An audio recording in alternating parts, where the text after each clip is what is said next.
Known as the most dangerous moron to have ever been caught on the show, this guy walked himself over to the Sting House with a sinister plan, and nothing can prepare you for what the cops found in the trunk of his car. Stephen Buchanan hit the headlines when he stumbled into a sting operation and became an instant TV spectacle. Moreover, you won't believe where he used to work. You're former military and still in the National Guard, right? Yes. Yeah, wrap your head around that for a sec. This guy was actually aiming for a badge. Pathetic, right? So, picture this. Buchanan, a military vet, rolled up to this house in Fairfield, Connecticut, thinking he was meeting someone half his age. But once he showed up, he didn't just head straight to the house. Instead, he came up with another plan. Our night vision cam shows Buchanan circling the block. Finally, he parks his car in the driveway and walks to the back door. Now, let's not forget his chat logs read like a horror story. At first, he kept things simple and to the point, but that was just the beginning of a really long and terrifying story. With time, Buchanan started getting up close and personal, and you have to see how he approached her. It doesn't take long for 27-year-old Stephen Buchanan to send a selfie and start with our decoy. It's pretty obvious he knew how old she was, and yet without hesitation, this prick was intent on bringing his horrid fantasies to life. If you thought that was the worst of it, you're in for a shock. His chats just kept getting more disgusting by the minute. I mean, who talks to someone like this, let alone someone like the setup? I mean, seriously, this guy was so desperate that it was downright cringeworthy. I can't help but feel embarrassed on her behalf. That aside, it was absolutely revolting, no question. But we've barely scratched the surface with these chat logs. There's a whole lot more disgusting stuff waiting to be uncovered, like this. Yeah, this guy was just casually dropping the F-bomb with no hesitation whatsoever. At this point, the setup was trying her best to brush it off. Like, she never even stood what he meant. But do you think he took the hint? Of course not. He was hell-bent in having his way. Honestly, he should have stopped a long time ago. The fact that he was still going at it is seriously disturbing. And as the conversation progressed, his demands only got worse. The whole deal with him constantly pestering for full body pics is just plain gross. And trust me, his imagination was as wild as it could get. You know you're gonna shower with me Thursday night. I'm gonna pick you up and put you against the shower wall. But hold on, there's more. Buchanan didn't limit himself to just words. He sends our decoys a video so graphic we can't show it on national TV. He then shared a bunch of explicit videos for good measure, as if he wasn't already completely unhinged. And it may or may not surprise you that this wasn't his first time. This bozo was caught trying to pull the same crap with someone else sometime earlier. Stephen, is that you surfaced talking in a very similar way to a girl named Brittany, posing as a...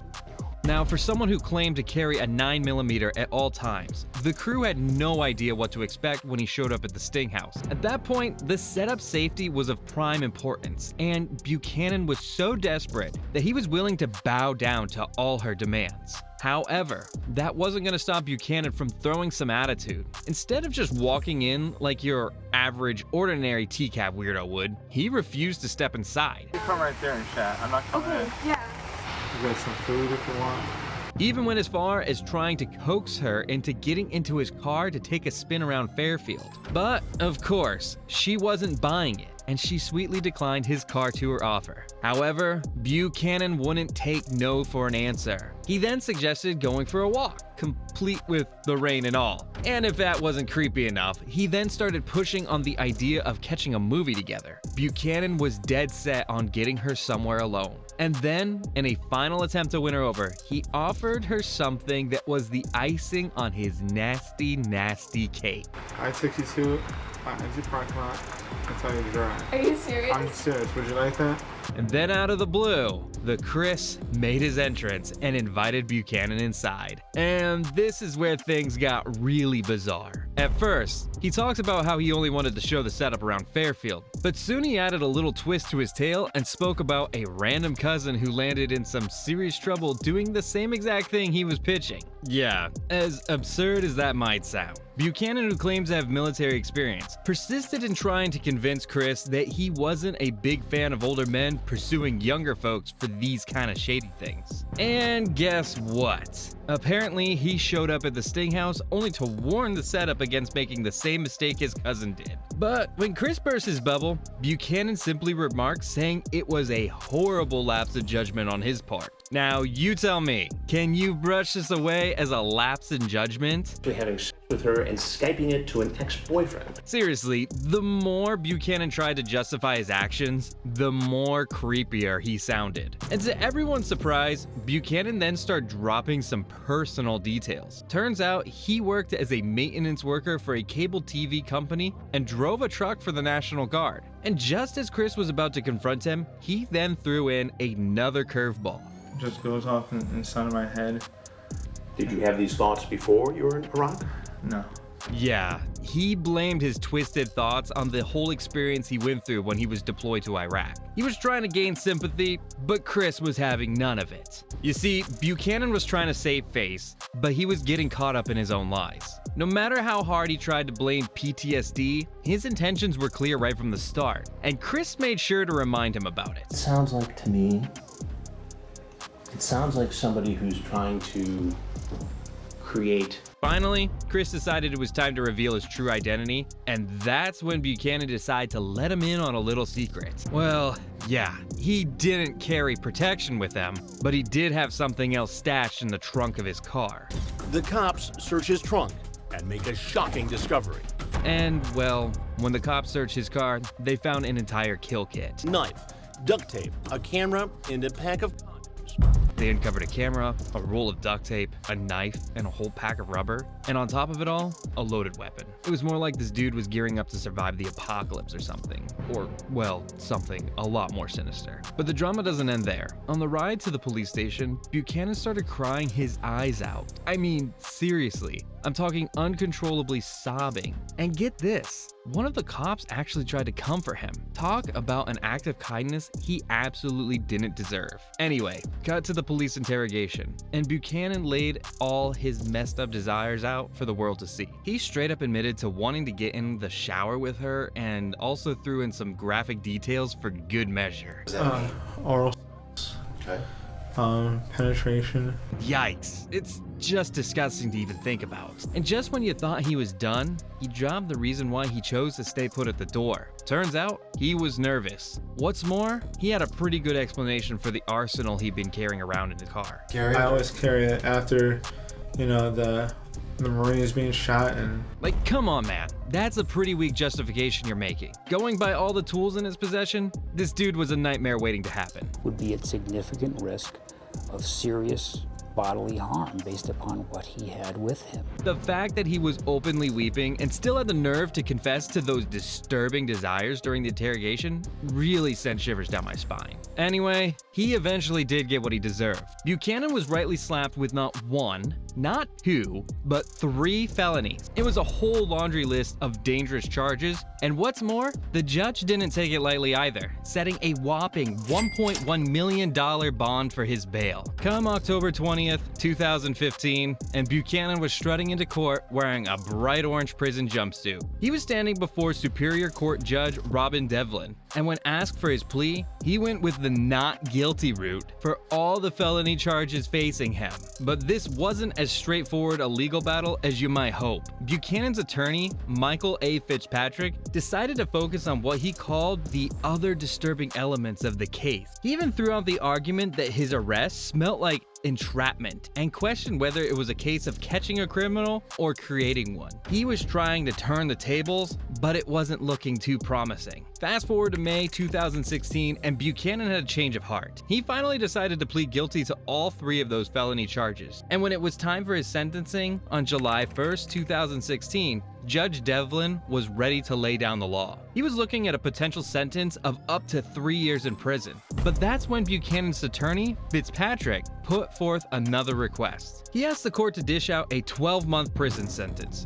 But here's the twist. He made an argument that his client needed treatment instead of being locked up. Fitzpatrick tried to play the sympathy card, suggesting that the setup his client interacted with had provided him with the attention he lacked in his life. And Buchanan, unwittingly gave in. And then there was the Bill O'Brien, the athletic director of the Sterling House in Stratford, where Buchanan used to work. The dude, out of nowhere, stepped up and pleaded for some compassion on Buchanan's behalf. O'Brien admitted that he wasn't entirely sure about Buchanan's motive for trying to do something so heinous to a child, but he tried to argue that Buchanan has already paid a hefty price by losing his job and his girlfriend. All that aside, I'm not sure how that makes anything better. But O'Brien further added that Buchanan just needed help. It was an appeal to the court's sense of understanding and empathy. That's when Buchanan himself chimed in, and things soon got even murkier. He emphasized that his actions were driven by his PTSD. It was almost like he was trying to portray himself as a changed man, claiming that his arrest gave him a new outlook on life. It was an attempt to paint his actions as the result of mental trauma rather than criminal intent. And this raises an important issue. You see, several individuals have contended that people often misuse PTSD as a convenient excuse to justify their misconduct. While PTSD is a genuine condition, it is also an overused excuse. Instead of seeking someone or something to blame for their action, the right way would be for individuals to take responsibility for their behavior and adopt corrective measures. The whole Buchanan situation turned into a complex web of arguments and justifications, but it's impossible to ignore the dangerous nature of the crimes he committed. While there may be some debate about the appropriate punishment, it's clear that the seriousness of the offenses cannot be overlooked. While searching through the web, I came across a comment from the guy who apparently served with Buchanan. He shared a picture and mentioned it took him over an hour to find it in his old Iraq photos. According to him, Buchanan was indeed deployed to Iraq, but no, he never saw any combat. He claimed Buchanan didn't experience PTSD because he spent his time at the FOB,